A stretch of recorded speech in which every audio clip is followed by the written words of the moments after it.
దేశంలోనే తెలంగాణ పోలీస్ శాఖ అత్యుత్తమ ప్రతిభ కనబరుస్తూ మన్ననలు పొందుతోంది. ప్రజలకు ఉత్తమ సేవలు అందించడంలో తెలంగాణ పోలీస్ డిపార్ట్మెంట్ దేశంలోనే మొదటి స్థానంలో ఉందన్నారు తెలంగాణ డీజీపీ జితేందర్. డ్రగ్స్ ను అరికట్టేందుకు పటిష్ట చర్యలు తీసుకుంటున్నామని చెప్పారు.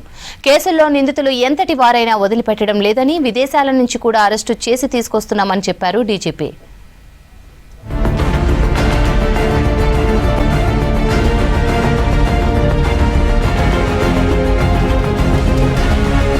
ప్రజలకు న్యాయం అందించే విషయంలో 18 రాష్ట్రాలతో పోల్చినప్పుడు తెలంగాణ పోలీసు శాఖ దేశంలోనే మొదటి స్థానంలో నిలిచిందన్నారు DGP Jitender. India justice report 2025 నివేదిక విడుదల చేసింది టాటా ట్రస్ట్. తెలంగాణలో డ్రగ్స్ కట్టడి చేసేందుకు గతేడాది 30,000 కిలోల గంజాయిని స్వాధీనం చేసుకున్నారు పోలీసులు. మాదక ద్రవ్యాల నియంత్రణలో కూడా తెలంగాణ దేశంలోనే అగ్రస్థానంలో ఉంది. సైబర్ నేరాల కేసుల్లో గత ఏడాది 185 కోట్ల రూపాయలను బాధితులకు ఇప్పించగా, ఇటీవల జరిగిన జాతీయ లోక్ అదాలత్లో 50 కోట్లను ఇప్పించినట్లు తెలిపారు డీజీపీ జితేందర్.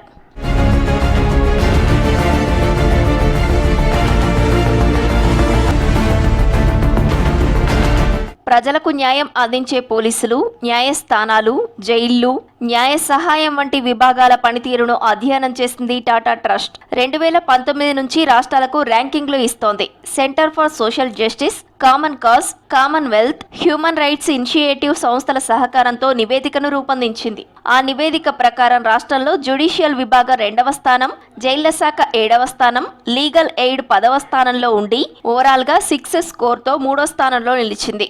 6.78 స్కోర్తో కర్ణాటక మొదటి స్థానంలో ఉంది.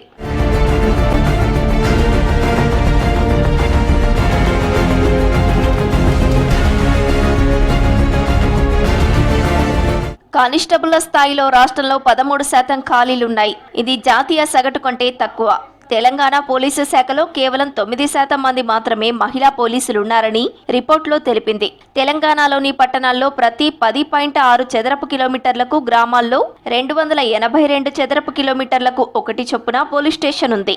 అతి తక్కువ పరిధిలో పోలీస్ స్టేషన్లు ఉన్న రాష్ట్రాల్లో తెలంగాణ మొదటి స్థానంలో ఉంది. తెలంగాణలోని 85% పోలీసు స్టేషన్లలో సీసీ కెమెరాలు, ఉమెన్ హెల్ప్ డెస్క్లు ఉన్నాయని తెలిపింది రిపోర్ట్.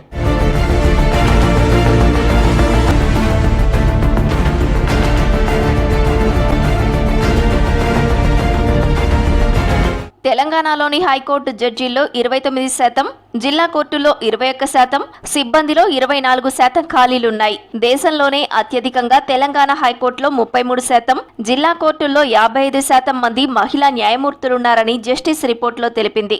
2022-23లో జైళ్లలో 6,500 మంది ఖైదీలుండగా ఒక్కొక్కరిపై ఏడాదికి 33,277 రూపాయలు ఖర్చు చేశారు.